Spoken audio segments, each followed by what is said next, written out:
रूस और यूक्रेन के बाद अब जंग का एक नया मोर्चा खुलता दिख रहा है। रूस और यूक्रेन के बाद अब इजराइल और फिलिस्तीन में भी युद्ध हो सकता है। 2 दिनों से दोनों देशों के बीच जिस तरह के हालात बने हुए हैं उसने इस बात का डर बढ़ा दिया है और जल्द ही इजराइल और फिलिस्तीन भी जंग के मैदान में उतर सकते हैं, क्योंकि इजराइल ने एक दिन पहले वेस्ट बैंक पर हमले के बाद अब गाजा पट्टी पर भी बम बरसा दिए।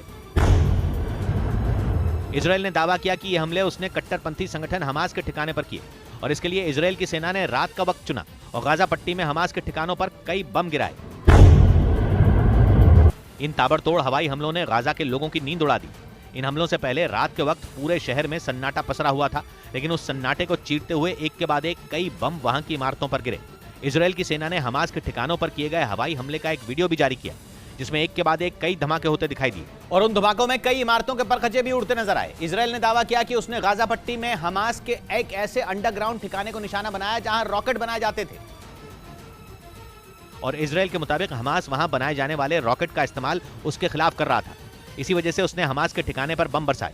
इससे पहले इजराइल ने यह भी दावा किया था कि हमास की तरफ से उसके शहरों पर रॉकेट दागे गए। इजराइल ने इसका एक वीडियो भी जारी किया, जिसमें उसके एक इलाके में धमाके सुनाई दिए। इजराइल के मुताबिक ये धमाके हमास के रॉकेटों को ढेर करने से हुए, क्योंकि जैसे ही हमास की तरफ से दागे गए रॉकेट दिखाई दिए, शहर में हमले से अलर्ट करने के सायरन बजने लगे।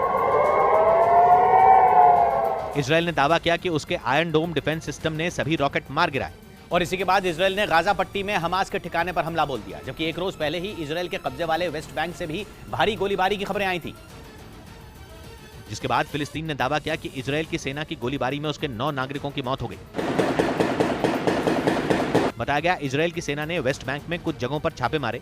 इसका एक वीडियो भी सामने आया, जिसमें इजराइल के सैनिक वहां कई मकानों में तलाशी लेते दिखाई दिए। जानकारी के मुताबिक उनके छापे का विरोध करने के लिए बड़ी संख्या में लोग सड़कों पर उतर आए और पथराव करने लगे, जिसके बाद भीड़ से निपटने के लिए इजराइल की सेना ने फायरिंग कर दी।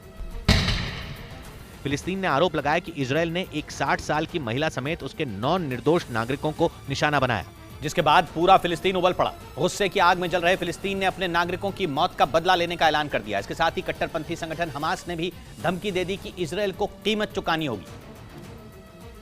जिसके बाद खबर है कि इजराइल ने वेस्ट बैंक और गाजा पट्टी में अपनी सेना को अलर्ट कर दिया। इजराइल की वायुसेना को भी अलर्ट पर रहने के लिए कहा गया। खबरों के मुताबिक इजराइल ने गाजा पट्टी के आसपास के सभी शहरों में अपने कार्यक्रमों को रद्द कर दिया है। ऐसी आशंका जताई जा रही है कि इजराइल पर रॉकेट से हमले हो सकते हैं और ऐसा हुआ तो फिर दोनों देशों के बीच तनाव चरम पर पहुंच जाएगा। इसी वजह से ये डर जताया जा रहा है कि रूस और यूक्रेन में छिड़ी जंग के बीच इजराइल और फिलिस्तीन में भी युद्ध हो सकता है।